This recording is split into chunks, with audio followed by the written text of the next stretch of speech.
Welcome back. Today we are going to go deeper into Python lists. In earlier lessons, we already learned that a list is a collection of values that are stored in order. For example, a list can store numbers, text, or even other lists. But just knowing how to create a list is not enough. Real programming in Python constantly add, remove, and access items inside this list. So today we will learn three very important things: append, remove, and slice. Once you understand these three ideas, you will be able to manipulate lists like a Python programmer. So let's start a simple example. So here I have created a list, the script here, and we can take a look at this here. So this is a list of numbers. So it has 10, 20, 30, 40, and when I run this program, it prints the same list in the output. So you can see it prints 10, 20, 30, and you can see this list has 4 items, and each item has a position. So Python positions always start from 0, not 1. So the positions are 0 in the position number 1, we have 10, and 20 in the position 1, 32 position, second position, and in the third position is the number 40. So keep this in mind because slicing later depends on positions. So now let's move to the first important operation, which is the append. Append means you are adding something to the end of this list. So this is one of the most commonly used operations in Python. So imagine you are collecting user scores or some other data like storing sensor readings, and you want to keep adding new data to this list. So here is how the append works. I have this sample script here, and this is the same numbers, but here we are going to add a new number to the list. So I have the example script. So you can see here we have 10, 20, 30, and you can see how we are adding 40 to the end of this list. So when I run this program, we get the output as the 10, 20, 30, and 40. You can see the 40 appended at the end. So that's very important. So append always adds the item to the end of the list. It does not replace anything. It simply extends the list. So let's try again and see if we can append 50, and if I do the same thing, it's going to append the 50 to the end of this list. In other words, you can try this two append commands. So what here is going to happen is it's going to add 40, and then when this line executes, it's going to add 50. So you can see it does this append twice, and you can see the 40 and 50 added. So this is how the lists keeps growing. So this is why append is extremely useful when collecting data in loops. So let's say you want to collect a list of numbers and store it in a list. For example, in this code, we have initially the numbers as an empty list, and then when you iterate, you want to keep adding. We started with the empty list, and each loop it adds a number, and this pattern is very common in Python programming. So at the end of this loop, we will see the range stored in this number. So it keeps appending, and you can see the output here. So as I said, the range index also starts from 0 and ends with the n-1, which is 5 minus 1, the max. So 0, 1, 2, 3, 4 are appended, and the list initially was empty. By the end of the program, it is now appended with these numbers. So this is very common, as I said, in the Python programming. Now let's talk about another important idea, and that is, what if we want to remove something from a list? So Python gives us multiple ways to remove items. The most common one is using the remove keyword. So remove deletes an item by its value. So you can say I want to remove a particular item, and here's the script, and you see the list of numbers here, and you want to remove a particular item 30, and you do that by saying the numbers dot remove 30, and then you print the result to check what it really removed. So you can, when you run the program, you can see the output 10 is now gone, so it was removed. So notice another something important thing: remove does not use positions. You don't say I want to remove a number in position number 1 or 0 or 4. You just specify the value, and Python removes the value itself. Now let's see what happens if we have two numbers that are 30, and if I run this program, it doesn't remove in all places, so it removed the first occurrence of the program. So that is how it says, you can see here, removes the first occurrence of the value. So that is another important thing. You cannot it does not remove all the numbers that are equal to 30. So this is another important observation you need to keep in mind. And moving on, let's try another example where we don't have a list of numbers, but this time we are going to have a list of strings. As in this script, we see the apple, banana, orange, and we are going to remove the banana, and let's see what happens.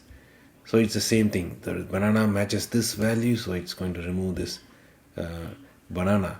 And let's say you have something that is not in the list of fruits, so it's going to say the bananas is not in the list, so it throws this error. So you need to make sure that your string exactly matches, and even if you have a uppercase or lowercase, it's again going to show the same error. So this string is case sensitive. So that is how you see this method here, and it's always the same. Again, it removes the first occurrence of the exact match banana here, and hence we have this output with the banana removed from the list of fruits. So that's what happens when, as we saw, when the value is not there, or when the value is not case sensitive. So moving on, so that's basically, you need to get that point. So in real programs, we often do this check before doing this remove. So we need to use, before we say banana, what if the value is not there, but we want to make sure that value is there in the list of fruits.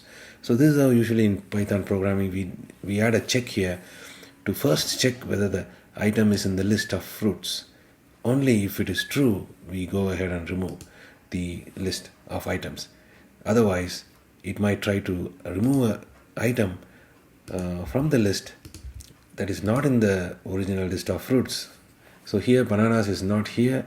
So if we don't have this if command, it's going to remove and it's going to throw the error. But here we are going to check.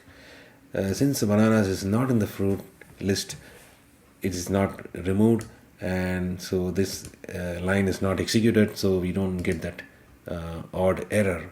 So this is how you need to see, and that this kind of programming, checking before doing anything, prevents those crashes.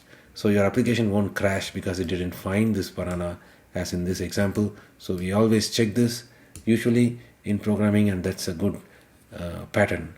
So you check it and then you do this to prevent crashes. So now there is another useful remove method called pop. And so this pop removes an item using its position. So let's see an example script here, and you can see how it works. So here I have a number of numbers in a list, and when I say numbers.pop, we have to give the position. So it really needs that position, and then it removes the number in that position. So as I said, the index starts with 0, 1. So 20 is in the number position 1. So it removed the number 20, and we see the output 10, 20, and 40. So position 1 was removed, which means the number 20 disappeared, right? So there is something interesting about the pop command, the pop method. Pop also returns the value it removed. So it will actually tell you what value it removed in the position 1. So I have this. So we can test this using this command here, so this program here. So when I remove the value in the number in the position 1 using the pop of in the position 0 actually, so 10 is going to be removed, and we can print what is the value in the position 1 removed. So you have to assign the value to this variable removed, and we can print the value removed, and then finally the updated list, that is it will have only 20 and 30. So when I run this program, you can see it printed the value that it removed or popped, both means the same, and it printed the final list of numbers. So this is very useful when you want to process the removed item. So let's say you have this removed item as 10. Now you can print a command, saying that item with a value 10 was removed. So you can use that you can use this later in your programming for further processing. So now let's move on to another powerful concept called slicing. Slicing allows us to extract part of a list. So this is extremely useful when dealing with data ranges. So the list syntax is nothing but calling the method slice like this, and you have to specify the start position and the end position. So you can see, so let me explain you with an example here, and you can understand it more easily. So we have a list of numbers here, so we are going to slice it. So it's like cutting a cake. So we're going to slice a section of the list starting from position 1 all the way up to position 4. So what happens here? So we gave the start and the end position, and then let's see what it does is it cuts the values in the number in the list from 20 to 50, and it's going to print that value.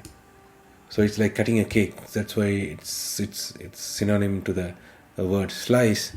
So it's sliced the values from index 1 to index 4, which is nothing but and 4 is always 0, 1, 2, 3, 4. So it's always the 4 minus 1. So that is how the slice works. So the start position is 1, and the end position is always the end position minus 1. So it stopped before the position 1. So this is a very important rule you need to keep in mind. So it starts with the whatever index you gave it to the parameter start, and the end is always 3 here. So keep that in mind, and we have to note that the ending index is not included. So remember this rule, and let's try another example. Suppose we want to print it from 2 to 5. So in this case, what is going to happen? Let's see. So here it starts slicing from 0, 1, 2. So it starts from the 2, and then the 3, 4. So we don't need to worry about 5. In this case, the 5 minus 1. The end is always 1. So it printed all the way up to 50, which is the position 4, which is nothing but 5 minus 1, the end minus 1. So we extracted the last 3 characters. So that is how you need to use the slice, by providing this. So, and it continued till the end here. And you can see that I can give another example where you can give the start position, but the end position is optional. So in this case, you can see the output is 30, 40 and 50, which is the same thing. So what it did was it starts slicing from 0, 1, 2, and then since we did not specify an end position, it went all the way up to the last value in the list. Suppose, let's say I have 60, 70, 100 and whatever values, it's going to print everything. So you can keep adding, and that's how it works. It's going to go all the way up to this, starting from position 2. So it's continued all the way until the end. So this is extremely common when processing data. Now here is a powerful trick. Slicing can also copy list. So if you want to copy value from one list to another list, you can do that. So here you can say you have a initial list with 10, 20, 30, and you're going to create a new list by slicing the number, and then you're going to print the value in this new list. So the output will be, we didn't specify start and end, so it's going to take all the value, slice all the value, and then put it in this new list. And when we print the new list, it's going to print 10, 20, and 30. So let's start from position 0 and go position 1. So it's going to start from 20 and all the way to the end, and going to store the 20 and 30 here, and our output will be 20 and 30. So here we created a list from another list. So that's how we created a separate list copy. So this is very useful when you want to modify data without touching the original list. So now let's combine everything what we learned today and put it in this nice script, so you can see everything working together. So it has all the append, remove, and everything we learned.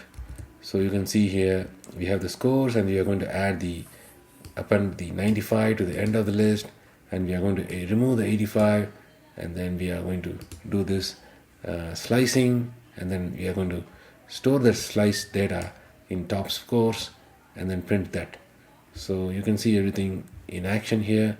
So we added the 95 to the end, and then we removed the 90, they removed the 85, so 80, 90, and then 95, and then we sliced the position 1 all the way up to the end, and then stored this as a new list in the name of top underscore scores, and going to print that. So that's how it worked here. So this is how real Python programs manipulate lists.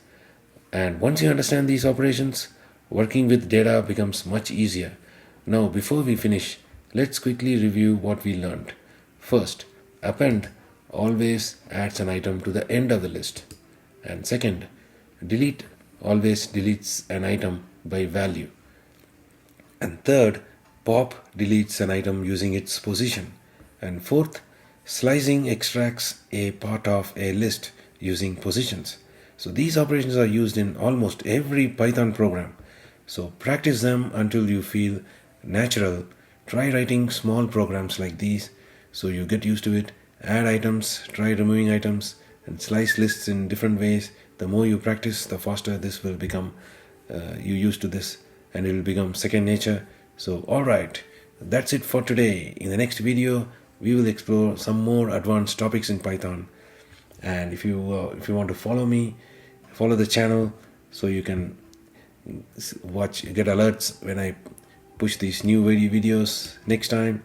So once you understand these and future videos, advanced topics, you'll be able to program more effectively in Python. So I will see you in the next lesson, and happy programming.